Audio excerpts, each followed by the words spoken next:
Good morning everyone. I am Tushar. Today I am here to present a topic called xenon compounds. Xenon is a group 18 element, or we can say is one of the noble gases. Xenon is only the element from the group 18 which can form compounds with the elements which have a higher electronegativity than xenon.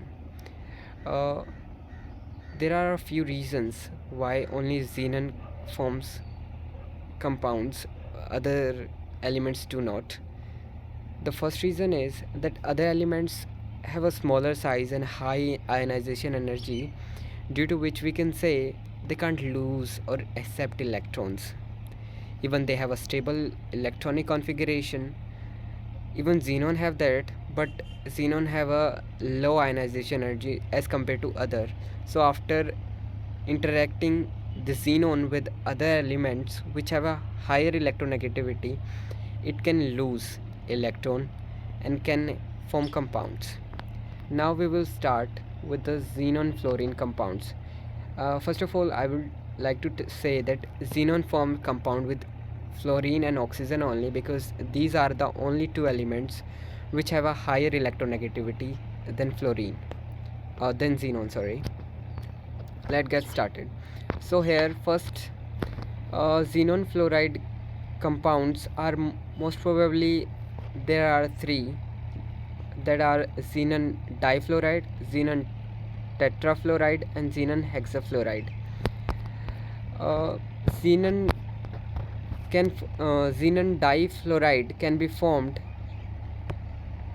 just taking a mixture of xenon and fluorine in the ratio of 1:2 in nickel vessel and heating this with the 400 degrees Celsius temperature, we get the xenon difluoride. Even if we apply electrical discharge, then also xenon fluoride is formed with the same conditions.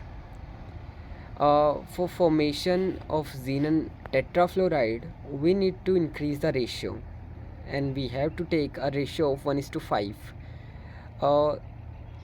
between the mixture of xenon and fluorine to get the required xenon tetrafluoride. And also this can be prepared with the electrical discharge as well. Xenon hexafluoride, we have in this case we have to take a lot, means the ratio should be higher, and we take a ratio of 1:20. So this was the formation of xenon fluorine compounds. Also this can be xenon hexafluoride. There is one more way to prepare this, that is interacting xenon tetrafluoride with O2F2. This gives you the xenon F6, that is xenon hexafluoride.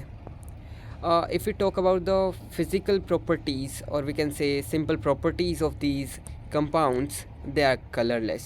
मतलब इनका कोई रंग नहीं होता, ये crystalline होते हैं, मतलब बहुत ज़्यादा स्ट्रॉन्ग हार्ड होते हैं, और ये बहुत ज़्यादा ईज़िली हाइड्रोलाइज्ड नहीं होते, मतलब ये पार्शली हाइड्रोलाइज्ड होते हैं. If we say that xenon difluoride is hydrolyzed to give xenon, HF and oxygen, but in the case if we hydrolyzed higher members like xenon hexafluoride and xenon tetrafluoride, उन cases के अंदर हमें एक gas मिलती है, that is xenon trioxide, and which is very violent. We can say when it is dry, very explosive होती है, बहुत ज़्यादा धमाकेदार होती हैं.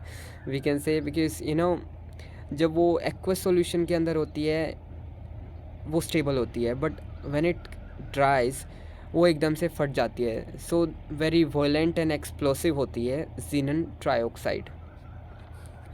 इनके स्ट्रक्चर्स की अगर हम बात करते हैं तो सिंपल xenon F2, इसकी हाइब्रिडाइजेशन होती है sp3d. और अगर हम ज्योमेट्री की बात करें, according to VSEPR theory it have a geometry of trigonal bipyramidal, लेकिन शेप की अगर हम बात करते हैं तो वो होती है linear shape. Next xenon tetrafluoride, इसकी अगर हम बात करते हैं तो इसका स्ट्रक्चर तो स्क्वायर प्लेनर होता है और हाइब्रिडाइजेशन sp3d2 होती है, लेकिन अगर हम इसकी ज्योमेट्री की बात करें तो इसकी ऑक्टाहेड्रल ज्योमेट्री होती है। इसी तरह अगर हम अगले की बात करते हैं, जैसे जीनन F6 दैट इज़ जीनन हेक्साफ्लोराइड, उसके अंदर 7 इलेक्ट्रॉन पेयर्स होते हैं, 6 बॉन्डिंग होते हैं, 1 लोन पेयर होता है।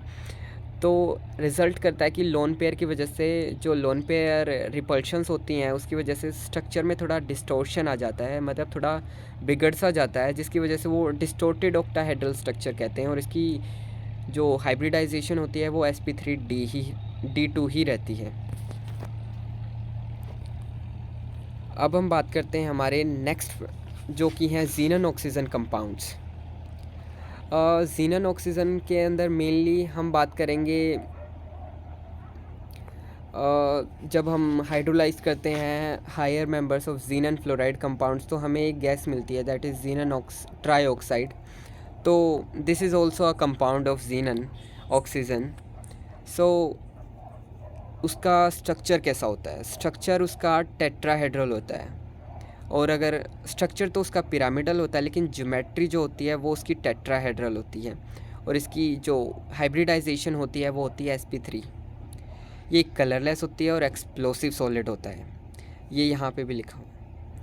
सो जब हम पार्शियल हाइड्रोलिसिस करते हैं जीनन हेक्साफ्लोराइड की तो हमें ऑक्सोफ्लोराइड्स भी मिलते हैं कई बार, जैसे हमें ये एक एग्जांपल मिला है xenon oxytetrafluoride and xenon dioxydifluoride. These are also examples of xenon oxofluoro compounds. Okay.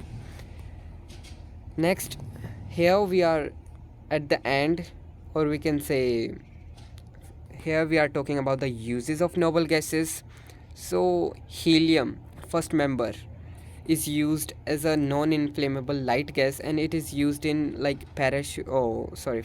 It's used in hot air balloons. We have seen it in our day-to-day life, and even it is used in like gas cooled nuclear reactors के अंदर भी use किया जाता है। और हमने एक और जगह पढ़ा है, स्कूबा ड्राइवर्स की जो टैंक होता है उसके अंदर भी हम हीलियम का यूज़ करते हैं, ताकि जो वो बैंड्स होते हैं जब वो नीचे जाते हैं प्रेशर इंक्रीज़ होने की वजह से जो उनकी ब्लड वेसल्स के अंदर फ़्लो एकदम से बढ़ जाता है, जिससे बैंड्स क्रिएट हो जाते हैं, उनके अंदर एक मेडिकल कंडीशन होती है, तो उससे बचाव के लिए उसमें हीलियम का भी डोपिंग किया जाता है।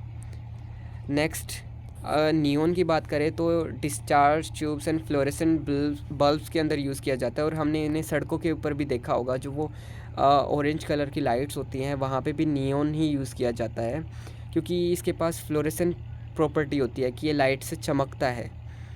सो इट इज़ यूज्ड, और ये सिंबल्स के अंदर भी यूज़ किया जाता है बहुत जगह।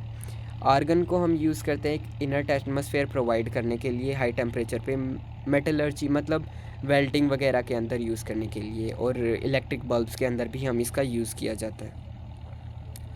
जीनन और क्रिप्टन का कोई सिग्निफिकेंट यूज़ तो नहीं होता, लेकिन इनको भी लाइट बल्ब्स की तरह ही डिज़ाइन करने के लिए यूज़ किया जाता है। So at last, thank you, and this is the end of my presentation.